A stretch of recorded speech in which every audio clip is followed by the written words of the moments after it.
Kosovo je srce Srbije i duša Crne Gore. Živjeli! Prvi put govorim u Skupštini Republike Srbije i ono što mogu da kažem, teško ćete mi izbačiti odavde.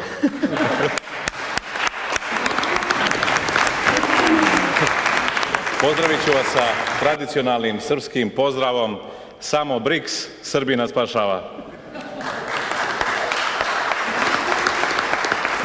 Dolazim iz Crne Gore, mada je danas, nažalost, preciznije reći iz Montenegra. Jer Crna Gora koju vi nosite u srcu, ona istorijska, Njegoševa, slobodna, prkosna, časna Crna Gora, se više ne nalazi tamo. To je milo Montenegro. Montenegro koji je iščupan iz onih tradicionalnih korijena. To je država belvederskih vrijednosti, kako oni kažu, ono, znate, gdje spaljuju one Michelin gume. To je zemlja Kavačkog klana, nažalost i dalje je zemlja Mila Đukanovića, NATO vrijednosti, briselskih vrijednosti, evropskih vrijednosti. Današnji državni vrh u Crnoj Gori se više bavi briselskim vrijednostima nego vrijednostima Svetog Save, vrijednostima pravoslavlja, Nemanjića, Kosova, Njegoša. I kad smo kod Njegoša, šta mislite? Da li bi se Njegoš više zalagao za ulazak Crne Gore u Evropsku uniju ili u BRICS? Ja mislim da odgovor svi znamo.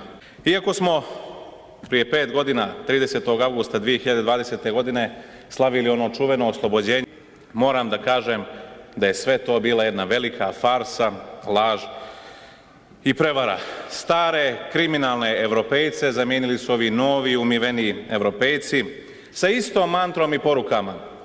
Mržnja prema Rusiji, mržnja prema svemu pravoslavnom i naravno, zašto ne reći, mržnja prema Srbiji. I sve to uz onu istu rečenicu: Evropska unija nema alternativu. U tu rečenicu su stale milijarde eura kampanje i propagande. A ko kaže da Evropska unija nema alternativu? Pa kako mi živimo 1000 godina bez te Evropske unije? Kako 170 zemalja svijeta živi bez Evropske unije? Naravno, i to je jedna velika laž. Srpski narod i dalje na vjetrometini, i dalje smo prepušteni sami sebi. Bog visoko, Rusija daleko, ali Bogu hvala, naša Srbija je tu. Hrabra i nepokorna Srbija. Ja svaki put kad pređem granicu između Srbije i Crne Gore, za koju da je sreće ne bi ni trebalo da je postoji, ja osjećam da ulazim u slobodan svijet. Zavidim nam na toj slobodi, na srpskoj trobojci, na himni, na jeziku, na činjenici da ste jedina zemlja koja nije uvela sankcije Rusiji, zemlja koja nije priznala Kosovo, zemlja koja nije uvela Srbiju u NATO. Sve ono što smo mi uradili, vi niste.